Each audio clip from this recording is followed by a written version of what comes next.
I'd like to bid a shalom to the bride of the Messiah, a shalom to the 144,000, and a shalom shalom to the scattered. I'm sorry.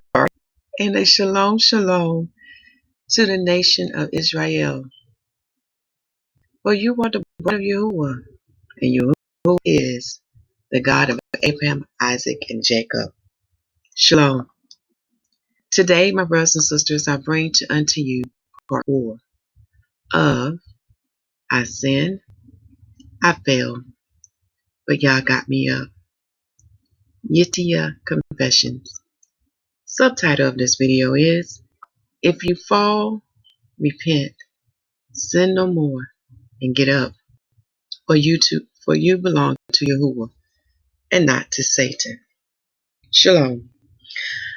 My brothers and sisters, please check the video description box for the announcements and links you may want to click on for more studies. But most importantly, please hear our Father message, for he has spoken himself. It is written in the word. He said in the last days he shall pour his spirit upon our sons and daughters, and they shall prophesy in these last days. So please take the time to hear what he has to say, Israelites and Gentiles. Also, this is the warning. I have to put this warning in every part, because we know how the children of Satan work.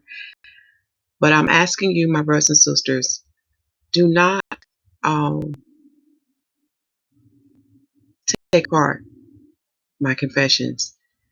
If you share my confessions, please share the playlist link of all of them. For you must hear it from the beginning to end, because some things I mention in one part and another I may say in another part. So that way you can get the whole truth of the matter. In my confessions, I may only give the highlights of my life. I can't give everything because it'll just be too long. And we just don't have time for that right now, based on the season we're in. I pray that my confessions will help you in the things that you struggle with. I pray that it is an example unto you, so you know how to repent, sin no more, and get up. For once you know who you truly are, Israelites and Gentiles, Satan can have no hold on you. Okay, let's begin. So in part 3, I did let a couple things out. So before I get to the part of my life when I'm in California, I do need to clear some things up that I forgot to say in part 3. I forgot, not that I forgot.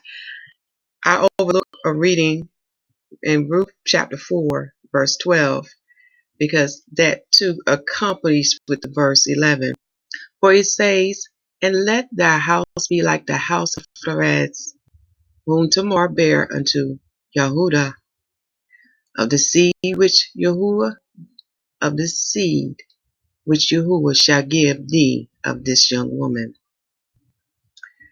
So I told you that I do believe in polygyny, but sorry about that, y'all. But it is what's the word I'm looking for? A twist to that. I'm telling you, my brothers and sisters, especially my sisters, you need to know that word inside and out. Unfortunately, due to some bad apples, they have given a sour taste of polygyny in some of my fellow sisters' mouths, and I can understand. But what Yahuwah wants you to do, my sisters and my brothers, he wants you to get the truth of the matter when we deal with polygyny. For we will have some amongst us that will practice it. But they need to be aware how to practice it according to the righteousness of Yah, not according to the ways of this world. But they have to be careful about the spirit of lust and the spirit of pride. Okay? Some other couple things I forgot to mention are during my time from my third husband to your The Father did send me messengers. Also, I had dreams as well. So what I'm about to say on that. To give me understanding about why I was going through what I was going through. Also, some of the dreams were warnings unto me because I was amongst wolves when dealing with the Hebrew Israelites. I also want to share with you that when the Father awakened me, that spirit of depression uplifted and the healing began. And I can relate to those who deal with depression because I understand it is real. There are days you don't want to get out of bed. There are days where I know for myself, I didn't want to live anymore. But as I thought on it, I couldn't take my life by my hand. I just couldn't do it. Nor I couldn't bear the thought of leaving my son in this world without his mother. So I chucked it up, you know. But I did have suicidal thoughts too.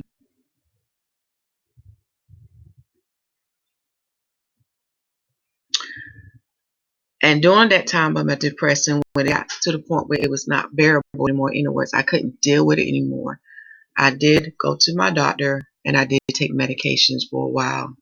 I didn't stay home too long, but just for a while because I needed some help. And when I look back at my life, you know, with dealing with my family, you know, with me being different, the black sheep, and trying to deal with how, you know, why was I not favored, or why was I treated a certain way, and then dealing with my past relationships, you know, sooner or later, y'all, those burdens can overtake you sometimes. And not having someone to, you know, learning how to, what's the word? Not trust. What's the word I'm looking for? Before you're having someone to really trust, to share your thoughts, to share what's really on your mind, because you know you just can't go to anybody, can't talk to anybody, you know, because you know how people can be. One minute they proclaim they love you, the next minute they hate you. Okay, or some say that a source, or some would say that they are your friends, but really deep inside they are your enemy and they hate your guts. Okay, so looking back when I was growing up, I was taught that, you know, don't trust people, don't get too close because people will hurt you. So the Father had to break that for me. In other words, if I am to do the assignment that He needs me to do, I can't be to myself. I can't play safe because that's not how life works. Can't stay on that playground that has a fence around it and play safe. That's not how life works. There are times you have to take risks, step out in faith. And yes, people gonna hurt you, but then as time go on, Yah heals you and he minister unto you and he teach you how to deal with the hurt and pain and how to deal with people. Because when you truly understand what's really going on and why those people are coming against you, then you have a sense of peace to overcome you and cover you. And then you have joy in your heart. And then you can truly look those people in the eye and say, I forgive you. And I leave you in the hands of my Father. And I pray that, you know, you can say unto them, I pray that you wake up before it's too late. Which brings me to this. Today I did get some rest, y'all. I was extremely tired. You probably could tell in that part 3. And it's been a while since I watched. Like I told y'all before, I was in the state of my depression. I watched a lot of YouTube, and what I mostly watched was my Ebos and Yoruba movies. And speaking of them, when I was talking about marriage, and when you look at man's laws and stuff like that, even there was a brother on the YouTube channel, and he was in the continent of Africa, and he was Igbo. I mean, he is an Igbo, and he too was saying that his people didn't consider their marriage until they had a European wedding. And what I mean by that, or what he means by that, was they feel like until they had that, that white dress wedding, they was officially married. They had put that type of wedding over their traditional way of marriage.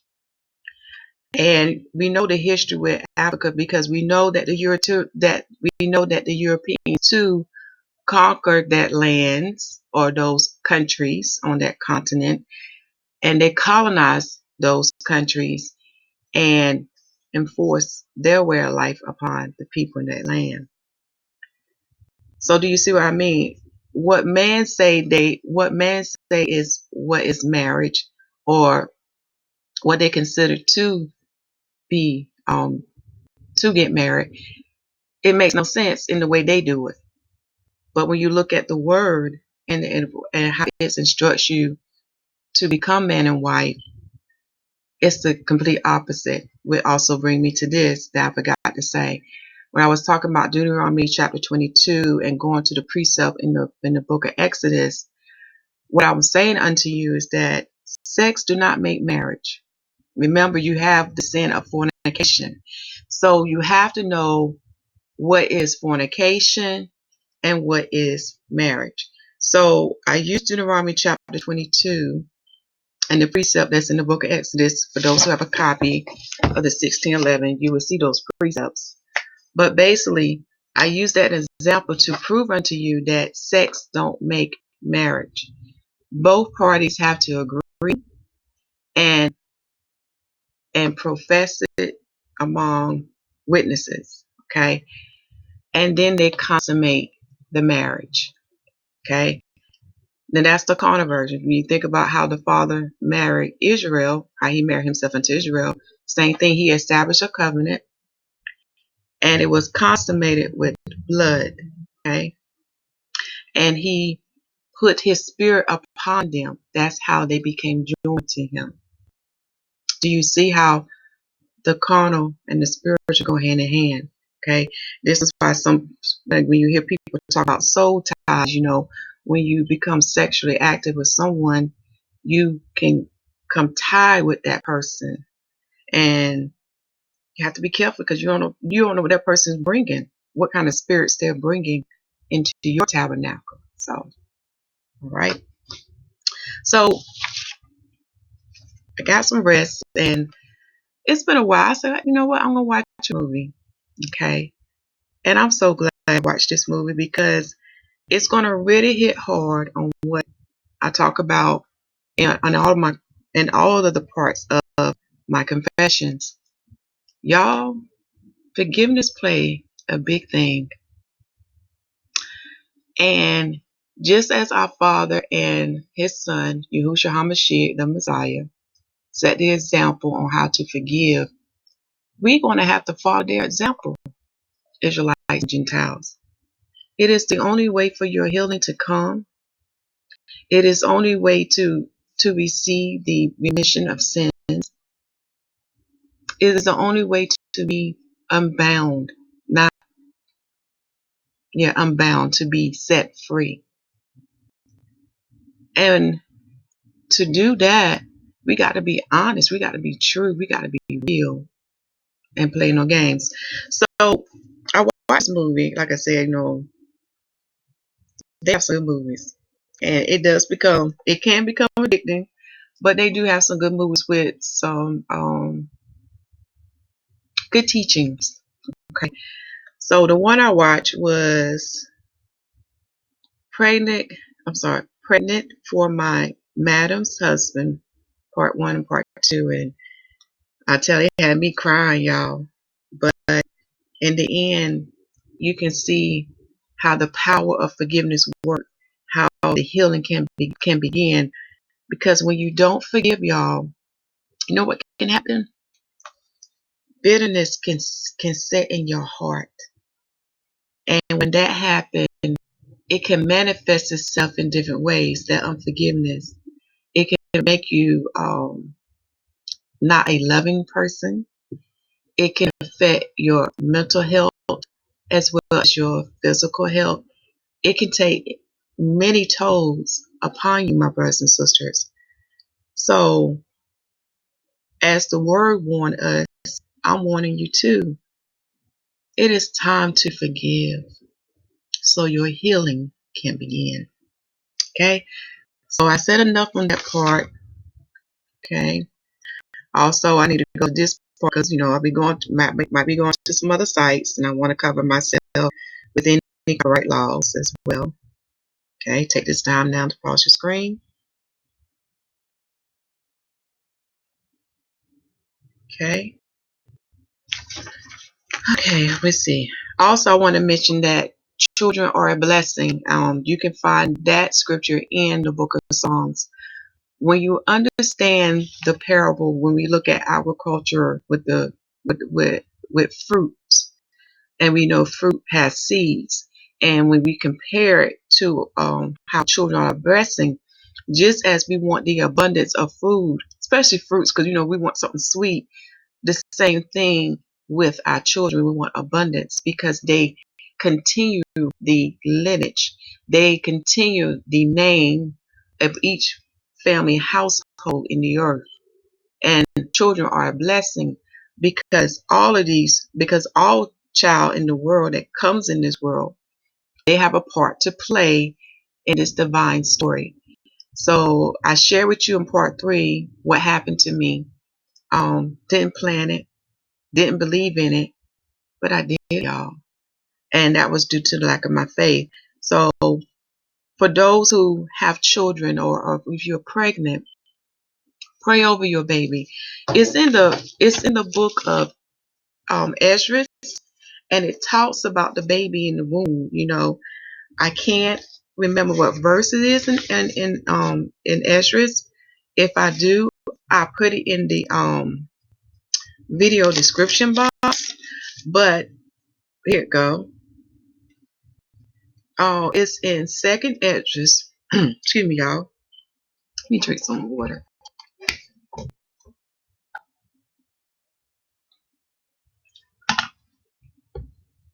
It's in second Ezra chapter 8. And it talks about the child that's in the womb. And if you don't know this, baptism can also start in the womb. Read that verse for yourself and you'll see what I'm talking about.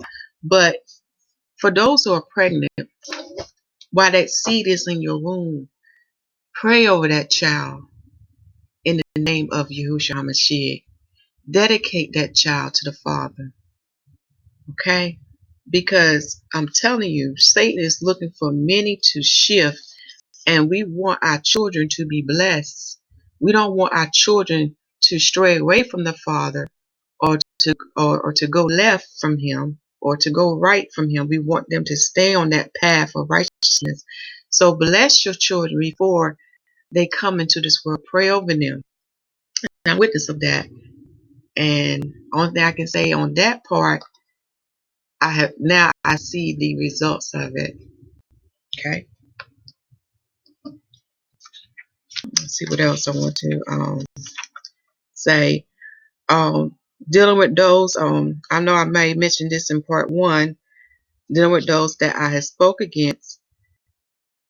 When the Father lets you see for who they really are, you will learn that they are the agents of Satan. And what they would do, they would get your report. And once they get your report, you trust them. You can't believe it because, they do so much good things, and you just can't accept it. But do you not know that the Father can see their hearts? He knows their true thoughts and their intentions on why they do what they do. So when I speak against someone, y'all, it is because what the Father has shown unto me, and I'm seeing how they are leading you astray from Him, and they are leading you into idolatry, in which you are committing adultery against Him. Okay? So those that I spoke against, it was for a reason, but it's up to you to listen. Okay? Also, one of the things I forgot to mention, that when the Father awakened me that day through that video, I was in tears, because for those who read the book, we know what I'm talking about. When you read this word for yourself, from the old to the apocrypha or to the new. In other words, when you have been in this book, and when you hear Deuteronomy 28, and you hear the Song of Moses, I think that's in Deuteronomy chapter 31 or chapter 30.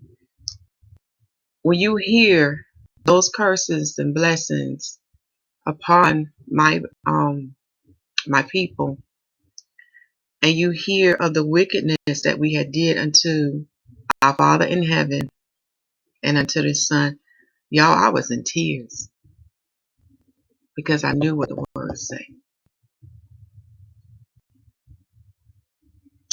And to hear that it was your nation who turned the Messiah over to the Gentiles to be crucified, they don't make me feel good about that. But the word is the word. The word said it was going to happen. And it had to happen for the new covenant to be established and for us to be set free from Satan. Okay. So during that period of time, I'm with YAHUAH, and he too come in with me. As I'm going back into the word, I begin to understand why the people in my community, my family, them, why they did what they did. In other words, they may not have the understanding of why they did what they did, such as, I remember my grandmother, she never wore pants. She always wore dresses. And looking back then and looking at, why they did what they did, now I have the understanding from y'all, his understanding on why. And what I want to mention unto you, that when I was awakened to who I really was, and with the other knowledge that he gave me, from the diet to the pagan holidays and many other things, it was nothing for me to give up stuff, because it was implanted in my heart. I took a delight in it, which brings me to this. The error I see with some of the assemblies or camps that people are listening to when they first come into the truth, what they fail to do is, and the Messiah talks about this, they are so focused on the outside, they overlook the inside, which has the heart. Okay? And they are so focused on getting the people to do this and to do that, they forget that the inside is still messed up. And this is what the word taught me. In order for the outside to be cleaned up, you got to start on the inside. You probably say, what you mean, Sister Ytyyah? You first need to immerse yourself in this and cry out to Yah and ask Him to give you His understanding, His knowledge, and wisdom when it comes to these scriptures. Okay, when it comes to His instructions, His laws, His judgment, and commandments. And when you have that, okay, you're going to begin to understand why the Father asked you to do certain things. And when you get that understanding on the inside of you, guess what happens? It becomes a delight in your heart. In other words, it's not a burden upon you. You take joy in it. You rejoice in it. So once those things are manifest in you on the inside, then it would be manifest on the outside. Okay? But you got to get that inside clean first. The Father also want me to remind you that, remember, there are those before this awakening who didn't know these things. But you think He's going to hold them accountable for it? Remember, He's a righteous judge. Also, we have brothers and sisters in a certain condition who may not be able to keep certain things. And this is where the new covenant come in. This is where the understanding of the new covenant come in. Remember, we got brothers and sisters in the prisons. We have brothers and sisters who are on their sick bed or who cannot get off the bed due to health reasons. Okay. We have brothers and sisters who are poor. Okay. So they may be limited on some of the things that we see written that's required for us to do. But yet they can still keep it and they can still fulfill it by saying, how if they poor? How if they locked up? How if they on their sick bed? It's the mystery. When those who receive the new covenant, you come under the Messiah. And it is He who dwells in you who enables you to keep the Torah perfectly. Remember, He is the one who crossed every T and dot every I. So when the Father see you, He don't see that carnal part. I'm saying that, like, I'm talking about the outside of you. He sees the righteous one in you. He sees His salvation in you. And because of Him dwelling in you, this is why you are perfect before His eyes. This is why there's no spot or wrinkle on you. So as time goes on, we'll talk more about this subject, because I do know that people have questions and they're not for sure, and they just want to make sure that they can enter into the kingdom too, that they won't be held, that certain things will be held against them.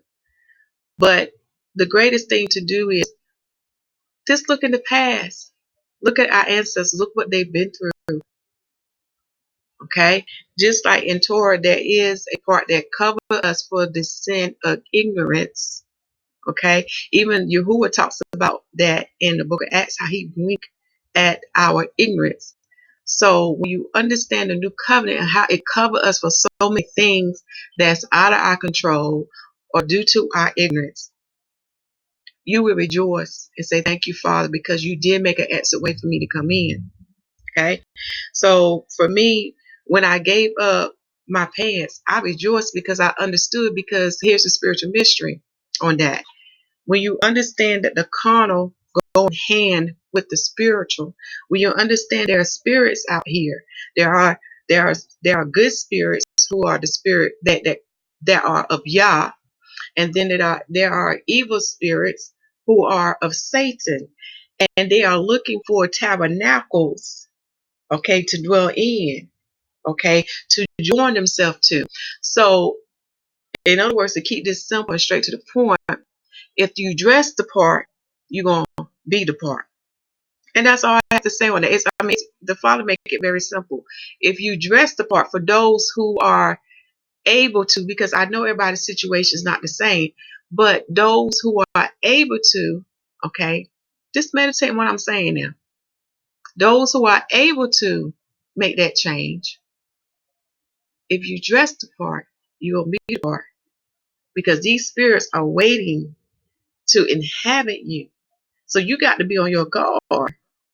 Okay, I'm just using that for example, but as time go on, according to the will of Yah, we'll talk more about these things so you can get understanding on where I'm coming from with this. Okay, so that was some of the things I remember when I awakened. It was like everything just clicked. Now I understood all the things that I had read in this book. Okay, and it was just clicking, clicking, clicking, clicking, clicking. And for me, because it was in my heart, and I took a delight in it, it was no problem for me to make these changes because I knew that His instructions, His commandments, His statutes and judgment was to give me life. Okay, and I think I done said enough. So on that. All right, part 4. Sorry about that, y'all. So I'm in California. I found out the truth about YAHUAH, so I had to figure things out. So at that time, I said, well, I'm gonna try to make it over here. Um, like I said, I can't give you everything, but yeah, there's some other things that do go down between me and YAHUAH. But anyway, I can't remember everything or say everything right now on that part. But yeah, there did some things that did go down between me and him while I was over in California. But as time go on, I was with my sister. I was with her for a while until there was a disagreement. Now I can't go into details about everything because when people share, intimate things in their life with me, that's confidential, y'all. Okay. But what I will say that it was a disagreement. It wasn't like a fight, okay? It was just a disagreement. So we departed our separate ways, and I ended up staying with her daughter, okay? As time went on, I met another sister, and she became like family unto me. And I'm the type of person, I'm going to tell you what's right and wrong, okay? That's just how I am. If I know it's right, I'm going to tell you. If I know it's wrong, I'm going to tell you. And when I was telling the daughter that I was staying with, she didn't like it. So also in my defense, the sister that took me as her family also stood up for me as well. So to make a long story on that part, I end up leaving her home, and I got to give thanks to my brother in the faith. He also knew what was going on at that time, and he did help me with a hotel, okay? But I had already told him that I was planning to go to, I know what it was now, not going to a shelter yet, but my sister who took me in invited me to join her because she was going to move out too anyway, and to stay with her, okay? So, and like I said, I stayed in the hotel for a couple of nights, and then I end up moving with her with to the place that she moved to, and her family took me in. Okay. Um, when I stay with that family, yes, like any family, there are things that go on. Okay. And I thank y'all for allowing me to experience that because when you're in ministry, you're gonna be dealing with a lot of different types of people, and they're gonna be coming from all sorts of life, and you have to be able to minister. Okay. Um, and I thank y'all for letting me experience that. So anyway, as time go on, we do eventually get a place of our own. Like I said, we stay with her family, but we eventually get a place of our own. And she had lived in Africa, and she was telling me about Africa, and she was looking at going back to Africa, and she was encouraging me to get my passport because she said I'm going to help you, and we're going to do this thing together, okay? And I loved her so much. Beautiful, a beautiful person. But as time go on, as you spend time with people and with their family, you begin to see the other side. like I said, this is with anybody's household. You get to see the real them. And remember in part 1, I say that there are 2 times when I heard these voices and spirits came unto me. So I did have a dream, but this dream was a lot different. They were holding me down. Yes, I heard their voices, but this time I couldn't cast them away. And in the dream, like I said, you know how you sleep in the dream telling you what is really going on, what it's about. So the dream was telling me that the only way that these spirits can be rebuked was through my sister. And she was the only one that could cast them away from me. Didn't understand what it mean at the time, but y'all would give you understanding later on. Now my sister did have gifts, and I can tell that she was in a point in her life she too began to understand about forgiveness and and trying to love, that kind of thing. But unfortunately, some of her children were still hurting. Now, I can't give you the details because, like I said, I keep things confidential when people share intimate things with me. Okay, so some of her children were still hurting. Ain't gonna lie, too. California got some rough people too over there. And like I said, where I came from, people are peaceful, laid back. Now, I'm not saying everything where I live, my home state is perfect, but I'm just saying it's a different environment compared to California. Okay. Now, during this time, my brother Faith is warning me because, as I share some things with him, he's warning me. He said, you need to get up out of there. Then my sister gets sick, and she has to be admitted in the hospital. Okay. And that's when things really got rough. And prior to that, I got to mention this. Another person in my sister family was warning me, telling me, you need to leave. Okay. Some of these people in this family, basically are users. Okay. That's all right. Second warning. So my sister gets sick and she go in the hospital, and it's not good news, y'all. Because like I said, with my nursing experience and the type of patients I had taken care of in the past, when I found out her diagnosis, y'all, I cried.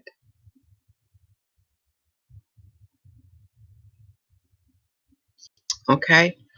So to make a long story short, during that period of time, I got the third warning. And to sum it up, I was being used. And they was warning me and telling me, you need to go. So I took heed to warning. I got my stuff out and I went to a shelter. Okay. Like I said, I'm just giving you the highlights. I'm not getting every detail, but I'm just giving the highlight. Now, I do want to thank those in that family who did help me. Not everybody in the family was terrible, but I do want to thank those that did help me. Okay. So now I'm in the shelter. That was the best decision I ever made. Let me tell you, y'all, I met some great people in the shelter. And in the shelter, too, they give us chores. So, it keeps you humble. And I noticed how they had these programs set up. So if you really want to get on your feet, you can. Now, during that time, I had a job already. I found I was able to find some work as a, what do you call it? Like here in my home state, we call it as a nursing assistant. They call it something else over there in California. So I was able to find a job. It was part-time hours, but at least was something. So I'd have had that before I went into the shelter. But they had a great program. They had a caseworker there. They had a computer lab there. They had, many great resources there if you want to get back on your feet.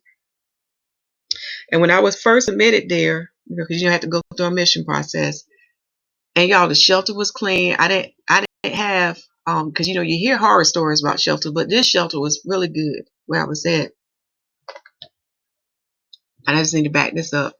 Also, I forgot to tell y'all that when I was in California, that was the best experience I had in my life because I got a chance to see the heavens. It was so beautiful over there, y'all.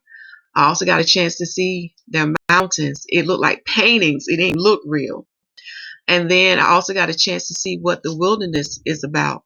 Because when you read the book of Exodus, the wilderness is a desert.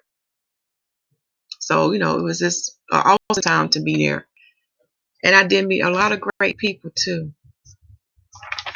So I'm in the shelter, and guess what? Who I meet? A Jew. Actually, I think I meet two Jews.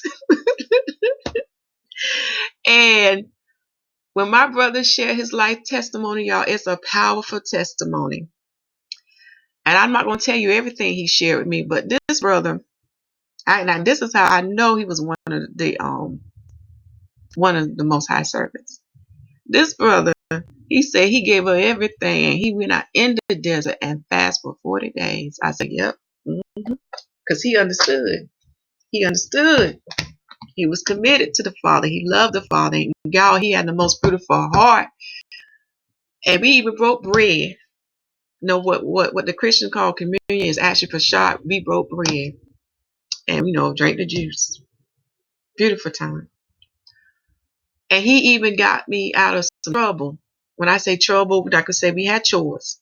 And I'll tell you that kitchen detail ain't no joke. And there was so many dishes, I didn't know what to do. My brother came right on in there and helped me out. That's the kind of heart he had. He was always helping those in the shelter. And then I met some other sisters and brothers. And when they shared their testimony, I could see how YAH is calling them. I said, there's a call on your life. And right now you might not understand because, they was in a state of falling too. They were in a fall state. And, they was trying to figure out, why this happened. So, I thank y'all that I could have ministered to them and explain things to them why it was happening. Okay. And going back to the troubles again, I was accused of something that, I did not do. But anyway, make a long story on that. Guess what? I had a witness. And the witness was one day staff, and the witness told them, no, she was there and she did the work. That's how good y'all is. He always be looking out for me. And during that time, I received a call from home. And my sister said, Sean, we need you back home. Okay. Remember how I tell you how my family is like I said, when it comes to my son, they thought I was the bad guy, or they thought, they how can I put this in words to keep this simple and short and straight to the point? In other words, they didn't believe me when I was telling them things and I was telling them how he has to be raised. They didn't understand. They didn't get it. They thought I was in a cult. They thought I was being too strict, but that was not the case. But anyway, my sister called me and told me we need you to come back home. So when she did that, I got my answer on what I need to do. Because at the time, I was going to try to make things work out for myself in California. But when she called me, I got the answer. So they had a program set up where I could go back home. They got me a bus ticket. In the midst of that, I met a pastor. And the pastor came and did Bible study.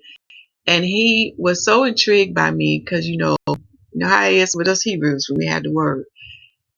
And we had some good study lessons. And then one day out the blue, he started prophesying unto me. And part of that prophecy came true. And I'm still waiting for the rest of it to be in its fullness. And the reason why I'm mentioning this to you now, because later on you're going to see how it plays with the other messenger. Okay? So I leave the shelter. And they give me some stuff, to help me out too. Because like I said, the only thing I had left, because I lost my other part of my possessions, such as my baby pictures, my books, personal things. I lost all of it because me and Yor was no longer together. So the only thing I had was the suitcase But whatever in my suitcase, that's one thing I had left that I had taken to California with me. So they gave me some stuff. They blessed me. And then the Father blessed me again. He used me on the Greyhound bus coming back. It was, I think, it was a 4-day trip. Well, when we got to Los Angeles, there was a major change in the tickets, and a lot of stuff was delayed. But the Father blessed me to meet an elder, and this elder looked out for me, y'all. He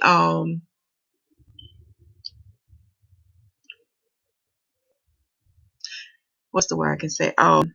It was so ironic that he too was heading back east, and his itinerary was close to my itinerary. Where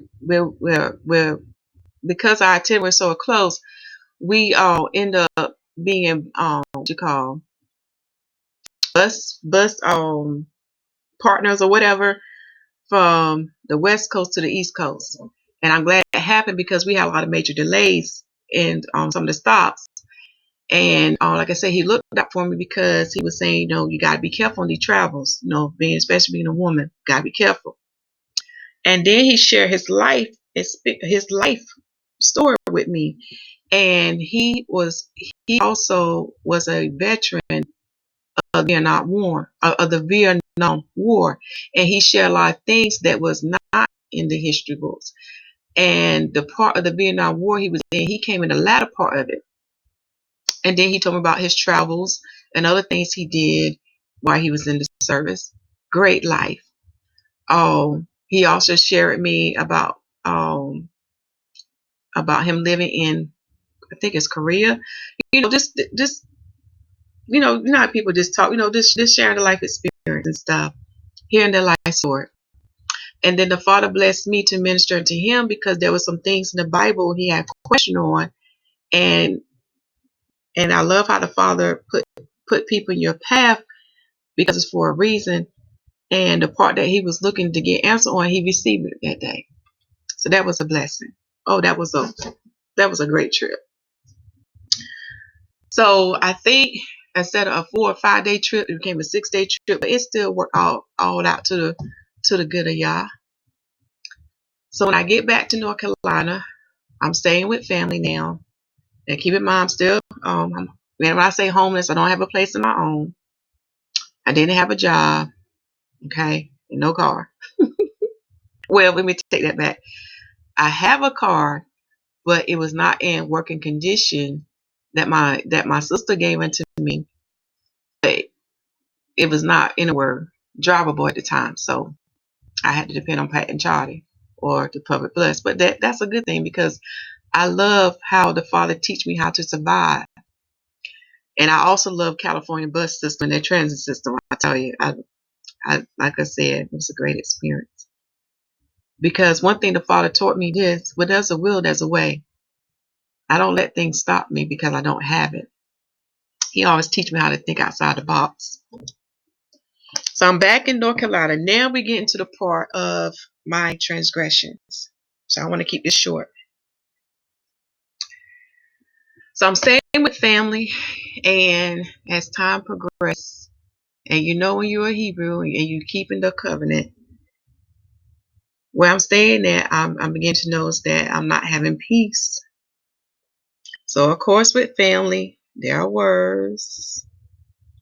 And at the time, I did not know what was going on with them, why it set up for that time when we had a disagreement, which led to an argument to the point where I said, okay, I had enough. So I left. I left. Okay.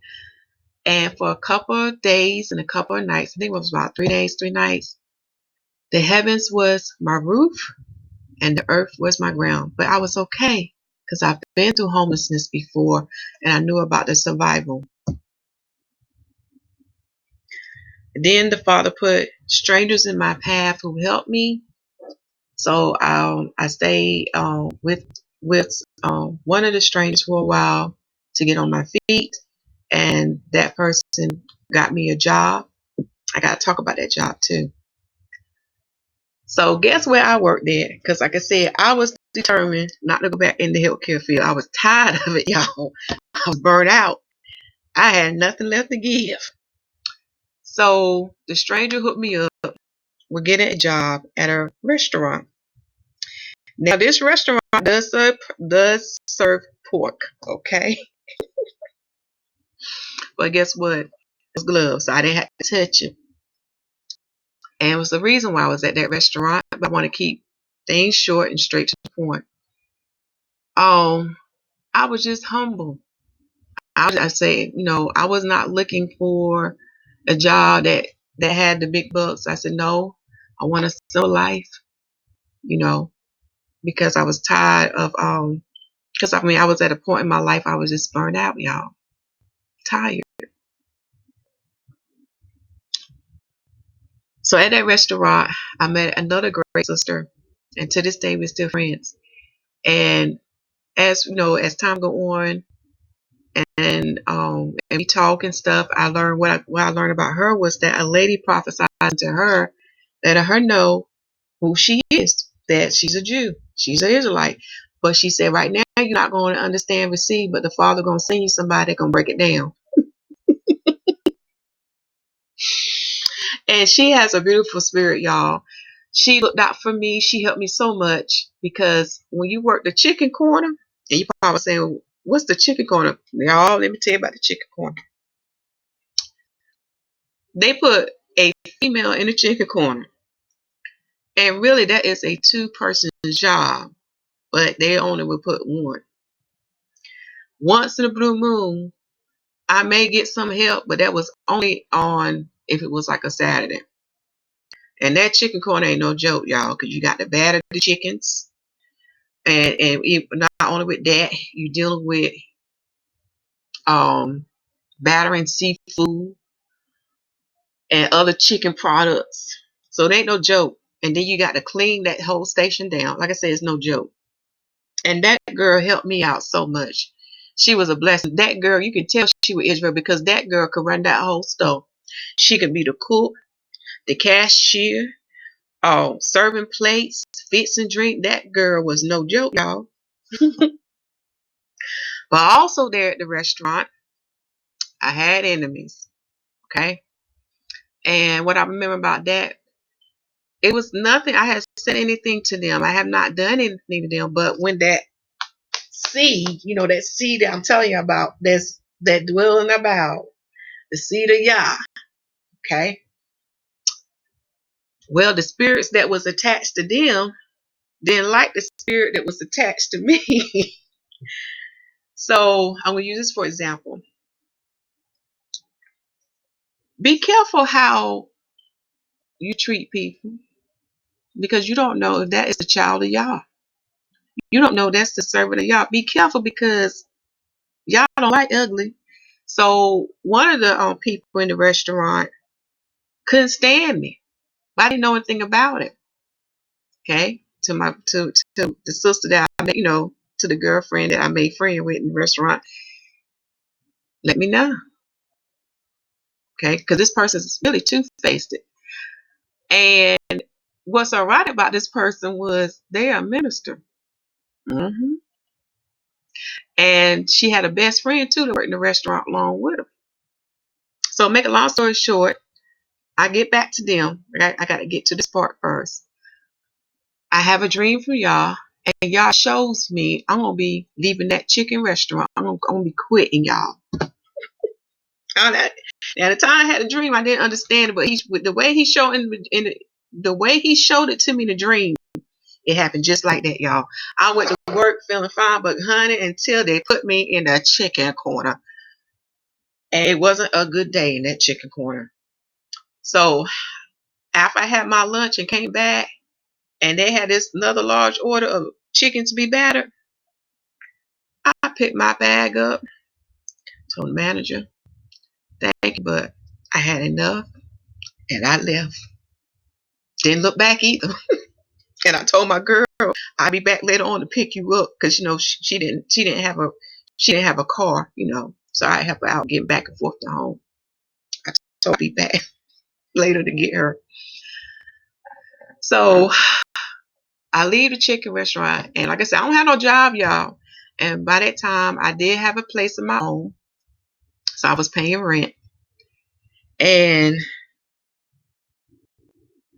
then when I think about, what I did, I said, I ain't got no job now. I got to think of how I'm going to pay this bill.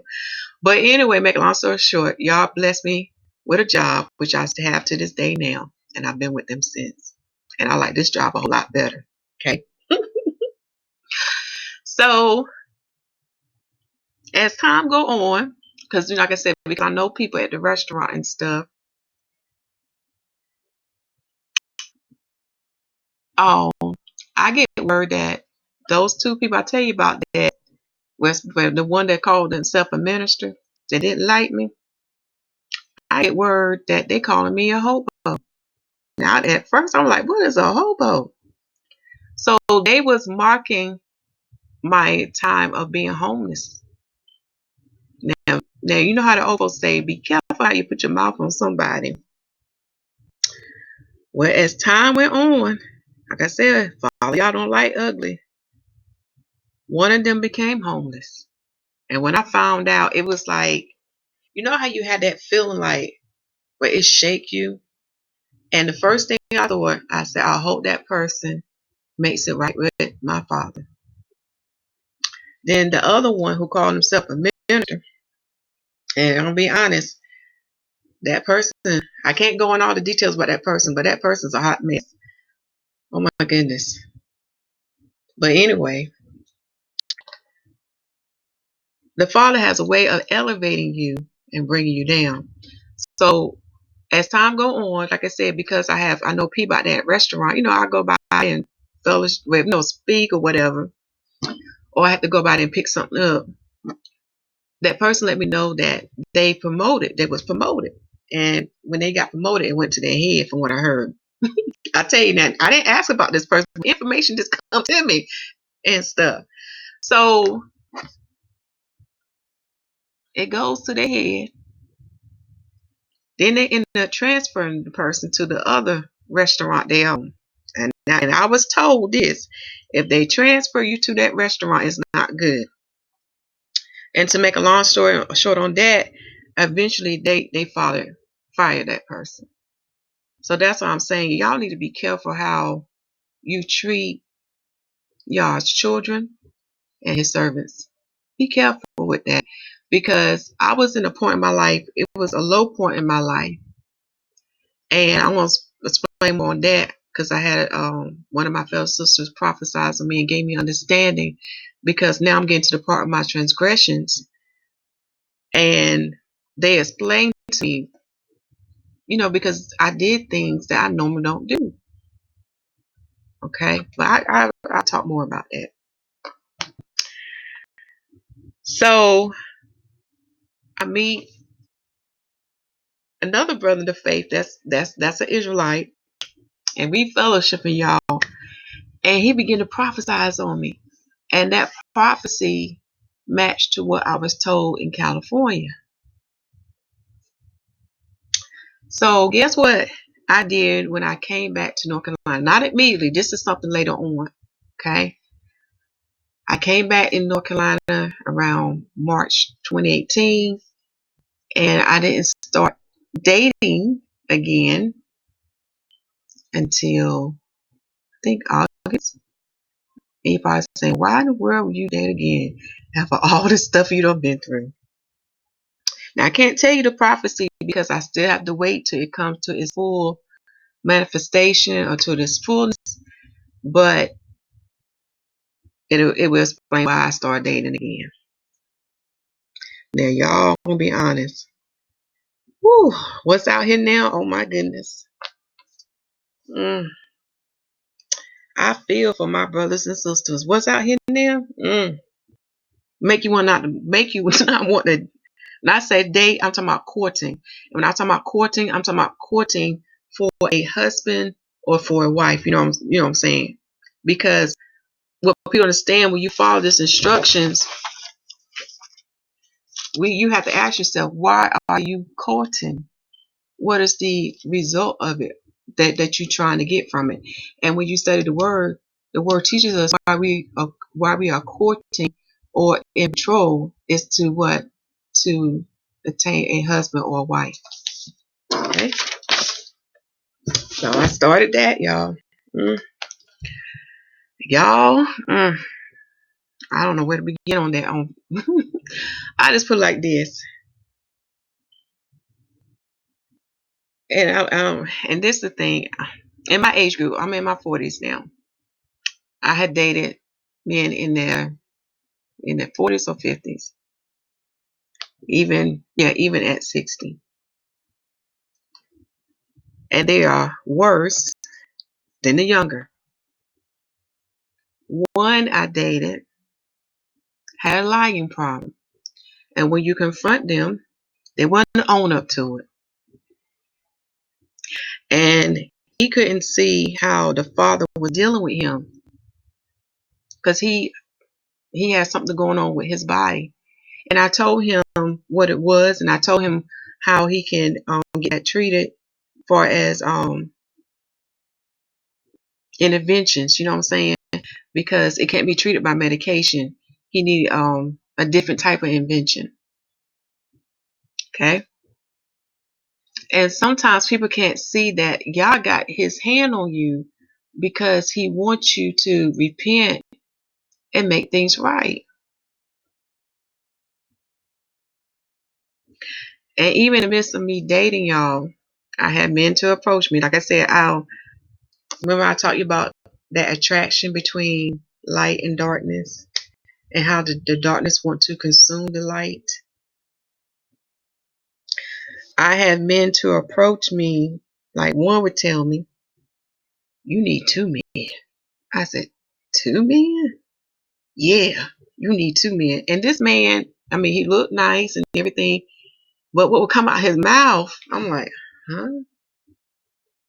And he told me the reason why I need 2 men. He said, for the one that he said, you need two, so that way what the other won't do, the second one will do. I'm like, okay, never mind, I'm good.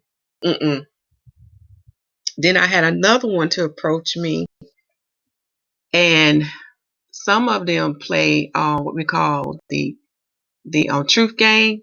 I'm going to show you what I really am about. I'm going to tell you the truth about me, and I'm hoping that you will accept it and put up with it because I'm giving you the truth. So I had one to approach me.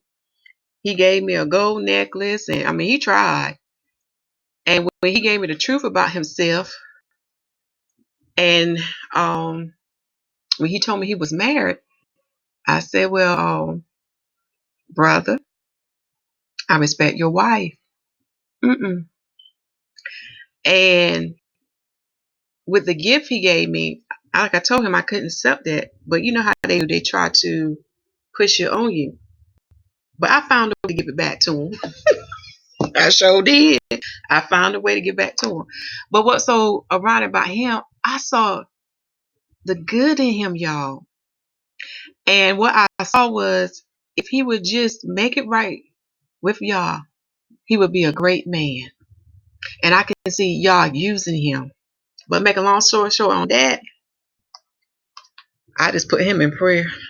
And he needed, really, there was some things going on with him, and he shared with me his life story, and once he shared his life story with me, I began to understand why he did what he did. So with that situation, only Yah can help him out. Okay. And then as I began to date more, and that's what reminds me, I got to get this out. Then I met one where, y'all, I would not have no worries. Because you know what? He could take care of me. But with my personality and my heart, I don't base it on that. But I'm just saying what came with him. Then I had one where this was his master. All his decision was based on this. He was, what's the word? They would call him stingy. But with him, when the Spirit of God was telling him about getting out of debt, that's what he did. He was obedient. But then he took it too far, okay, to the point where he didn't enjoy life, or he didn't enjoy the fruits of his labor, or he came because this was his master. All he did, y'all, was work. And you know what happens when a person work all the time. You have no relationship with your family. You have no friendships. I mean, you don't go away. You don't do anything. And before you know it, you are close to retiring, and you don't know what to do with yourself. And because this was his master, it bound him from what y'all would give unto him. And as we dated, I began to understand why y'all didn't give him his wisdom. Because if y'all had gave him his wisdom, it would got him into more troubles. He would have been puffed up. Okay. So with him, now I understand why, he's where he is. Now to this day, we still chat, and he did share something with me that he see now what I was saying unto him, and he's working on making those changes. So hallelujah on that. But this was his master. Now that what brings me to this. Y'all, this ain't no but paper. It has no value. And the word is right. This is the root of all evil. This is the reason why the Father that us have to buy and sell on his Sabbath day. And to understand the mystery about that, you can find that in the book of the Apocrypha, Ben Sirach. I'm going to go to it because I want y'all to see that. Because, especially to us women, we think if a brother has money and wealth, that we made it. In other words, we got a man that can take care of us. But be careful of that, because he can put you in a prison. And that's all I want to say on that. And those who are seasoned will understand what I mean by that. But let us go to Ben Sirach. We'll try to find that chapter and pull it up.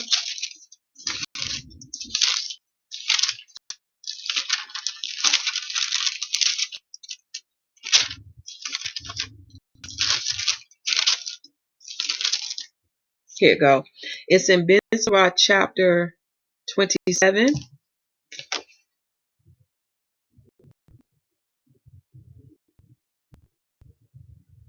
I'm going to have to go further down to the King James Standard Version. So let me go to the King James. So while that's pulled up, and we're going to read verse 1 and 2.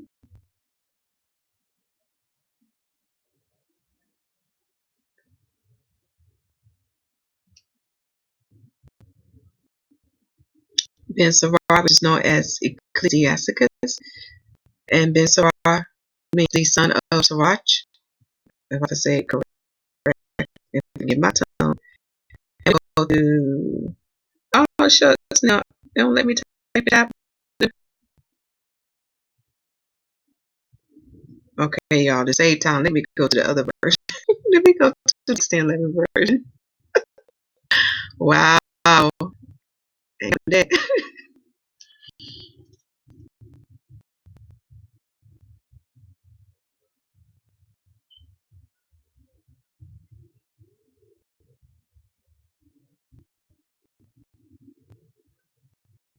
And we can go to chapter 27.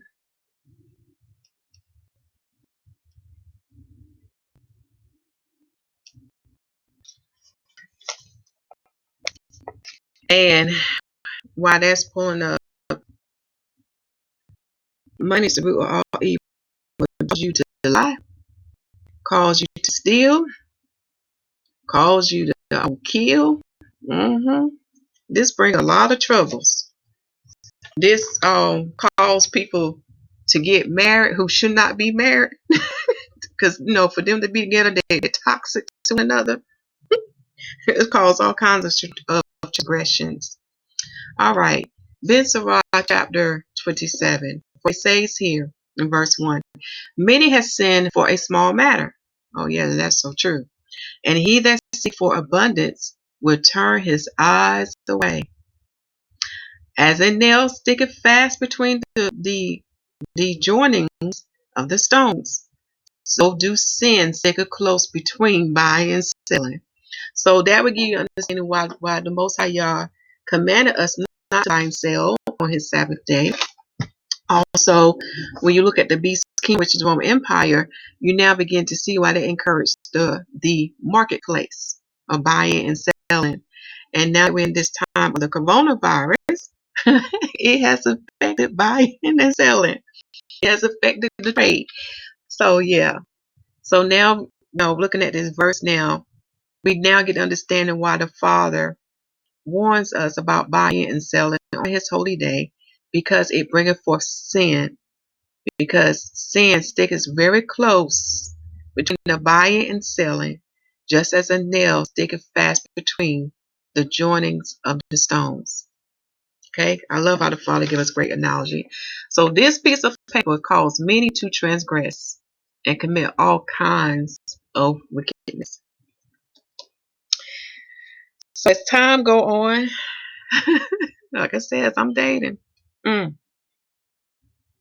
Again, more lies, not being honest, playing the game like they don't know what they want. So if you meet somebody that's confused, don't even waste your time. I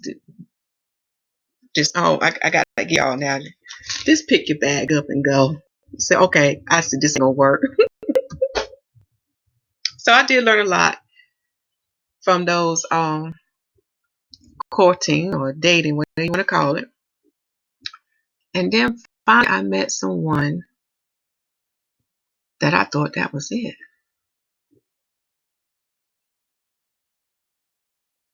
Someone very dear to me. Okay.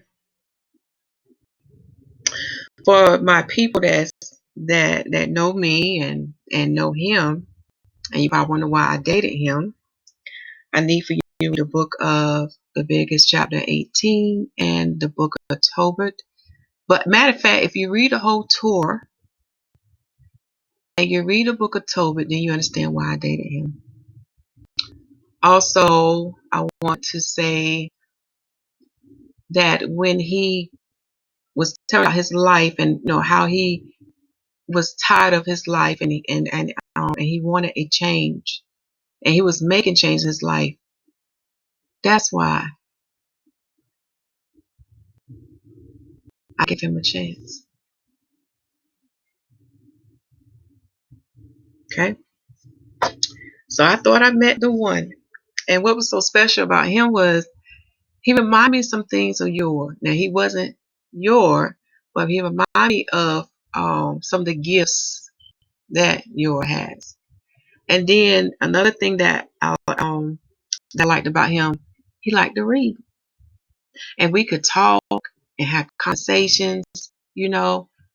Things was really good. And I made it clear to him that, I was honest with him. And I told him, just be honest with me, because you can't build a relationship which would lead to marriage on lies. I made it very clear at the beginning of all that.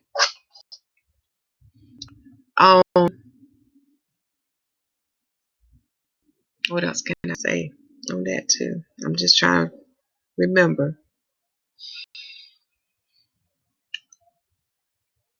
And we already knew that we wanted marriage. So, we know marriage will come down the road between us because, like I said, we, at that time, based on what's going on, we matched so well. Okay. But as time goes on, you begin to see what the person covers or what the person hide or what they lied about. And because of what I've been through, even with all that, when I found out the truth, I was like, I would still be here for you, but the following have to change. Okay. Oh, before I finish that part off, I need to tell y'all what was going on too. So I got to back up a little bit more, y'all. I'm sorry. Jumping subject, but I got to back it up. Also, during that period of time, I was homeless when I met him. If I say homeless, I said, yeah. But this time, it was by my choice. See, the Father stirred up my spirit, and He brought this to my attention. See, I was in the process of getting a tiny home. Like, in other words, I had the shell for the tiny home to work on, and I was looking for land. So I was in that process. So the camper was in storage at the time. But what the Father brought to my attention, that a family member of mine helped me my car, and I need to pay them off. So what I did when my lease was up, I sacrificed. Instead of trying to get a place right away, I said, well, I'm just going to live out my car, put my stuff in storage, so I can go ahead and pay off my family member who helped me, because that was in my heart to do. I could not see me going forth with the tiny house project without not paying them off first. Okay, so when he met me, I was homeless, but my family didn't know. So I did have some nights where I had some place to stay, and then when I didn't have a place to stay, because see, I would visit, so I would come in town and visit my family and spend time with my son. So they didn't really know what was going on. So when I didn't have a place to stay, I just stayed in my car. But I was okay with that, y'all, because when you experience homelessness and you go through it, it's not bad. Actually, it set me free. I didn't have to worry about rent. I didn't have to worry about utilities, nothing of that. I was able to say quick and accomplish that goal. And it was accomplished. Now, all praise to the Most High. I got that person paid off with that. So now getting back with him. So when he met me, I was homeless. And like I said, I was dealing with, at the time, like I said, to me, based on how he when he found out about the things in my life as a man, he said, no, you don't need to be homeless. So what was it then? I can't remember which came first, but I did end up finding a place to stay, for a place to rent. So when I was dating him. So as time go on, and we knew that we want to be with one another, and I just got to cut straight to the point, I did move in with him. And I made it clear. I said, I cannot live here with you and not be your wife. I made that clear. I said to him, this is not something I'm planning on long term. Okay? So as you see, some of my transgressions. Okay? And let's see what else happened. So as time go on, things begin to happen. I begin to see some things.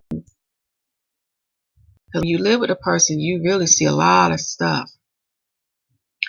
And he said something to me that took me back to what my ex said to me.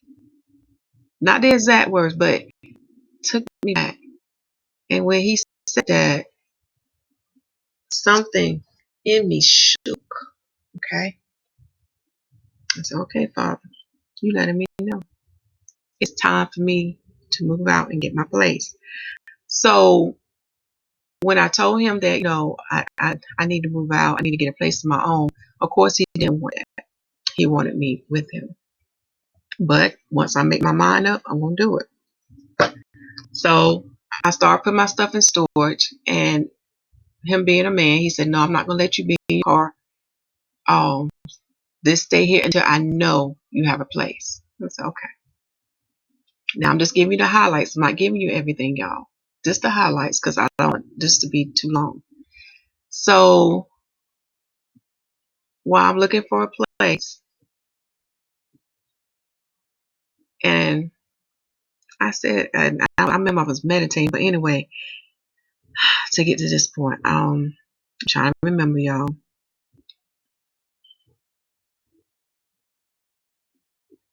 Anyway, so one night I couldn't take it no more.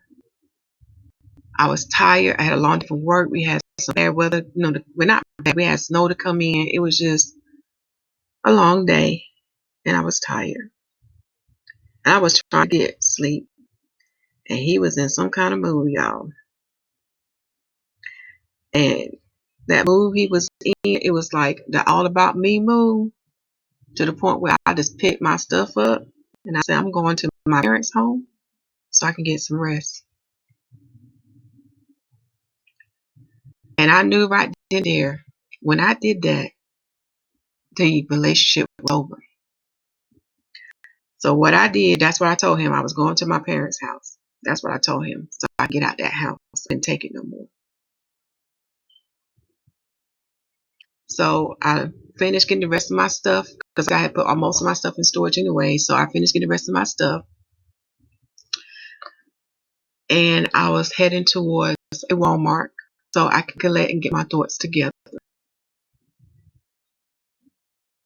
Okay? Because like I said to y'all, because of what I believe, I love my family, but I have no peace because of what I believe and what I want to practice. I knew I would get no peace.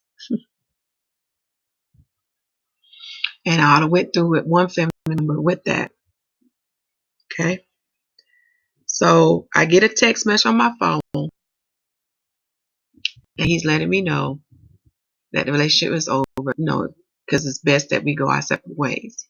But the Father already told me that when I was walking out the door. So I looked back. I rejoiced. And I was released from that in February of this year, which is 2020. I believe it was February, yeah, this year. So looking back at the time I was courting, that's one of the transgressions that I committed, moving in with someone, living with someone. Because of the temptations, you put yourself at risk. Another thing that I committed was fornication. So as I meditate, as I look at that situation, I begin to realize the Father let me know what my weaknesses were. Okay, because you have to acknowledge your weakness so you can sin no more. And what I learned about myself was that I'm fine when I'm by myself. I have no problem. I can stay to myself. But when I'm in a relationship with someone, that's when my flesh, okay, was to commit fornication. So that was my weakness. So the Father let me know I need to purge that from myself. And which brings me to this. This is why y'all didn't hear from me for a while. Okay? Not only just dealing with the homeless situation, but when I know I'm not right, I'm in a transgression, I can't come up here and talk to y'all. When I know what's going on, that's not right. Okay? Now I know every day we commit sin. Every day. When you study Torah, when you learn what things are a sin unto the Father, then you begin to understand why the Messiah commanded us to pray that Father's prayer to cover us. Because we are sinning all the time. Okay? But what the Father was doing unto me, that he was bringing into my attention what my weakness were that I need to nip in the bud. Okay? So now I'm at a place, y'all. Now the Father got me at a place. I have a place now, no longer homeless. Things are going well with my family now, as what was prophesied. Okay, that's going good. I have a job. I also have an assembly now I can fellowship with. And those brothers and sisters are real too. Because when I took y'all back to the scriptures about confessing your sins to your brothers and sisters, those people are real that I fellowship with from time to time. Also, the Father put me among a sister that can minister unto me. And she also prophesies unto me. And she told me because I had to get real, y'all. I had to confess. And when I told her the things in my life, she began to minister unto me. And then during that time of ministry, she started prophesying unto me. And she let me know of why I was doing these things. Okay. She also let me know that those that took advantage of me in the time of my lowness, the Father gonna have his hand on them. And I got word back. Yes, I did. I got word back. Like I said, it wasn't me being nosy. It's just that the Father would send word back unto me, letting me know what's happened with that person. And when I found out what happened with that person, I said, I hope he repent and make it right, y'all. I hope he get it. I hope he change. Also, with all the stuff that has happened in my life from my childhood up to now, I also learned how to forgive. I also had learned that pain that I had in my chest. You know, when you feel like somebody just stab you in your chest, that pain is gone, y'all. It is not there. Just like how my family, how to me, you know, whatever my family had did to offend me, that's fine. Because these things had to happen to get me where I need to be. Okay. And I thank Yah for giving me understanding, giving me his understanding on this.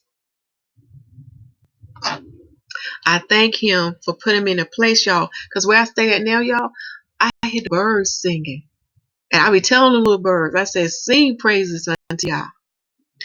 Where I'm at now, I see the heavens so nice.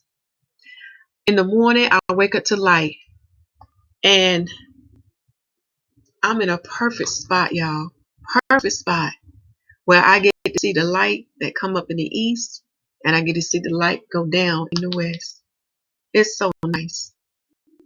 I'm also in a place where I have a sister that's near me. See, most of my brothers and sisters I've been telling you about, but they're not near me. They are in different states and stuff. So now the Father has put people in my life that are close to me because I was in a state where y'all, I had nothing left to give, and I was just, what's the word I'm looking for? Empty. And I need to be refreshed. Okay. Now, did I plan on committing those transgressions? No, I didn't. Did not. Now I begin to understand what Paul be about, the good and the evil and that inner strife that's in us. And that's because we're covered with flesh. And it takes the spirit of Yah to help you overcome it.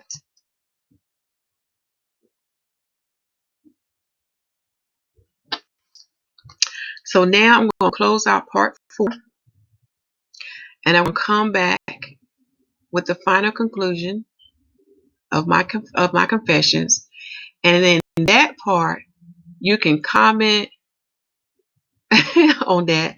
But what I want to say unto you, before you comment, think about Yah first.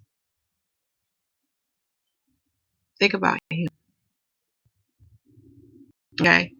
So continue to preach. Continue. What's the word I'm looking for? Make sure the people receive salvation as written in Romans chapter 8. Make sure the people receive, I'm sorry, let me back this up again. Let me say it right. Make sure the people receive salvation as written in Romans chapter 8. Make sure the people are baptized by the water of the Spirit. For the Lamb set the example of the Holy Spirit baptism and the water baptism. And the apostles continue to both. So very shortly, the conclusion of this will follow behind this, and the comment section will be open. But before you comment, meditate unto Yah and think what you should say. But most importantly, give him praise and give his son his honor. Okay?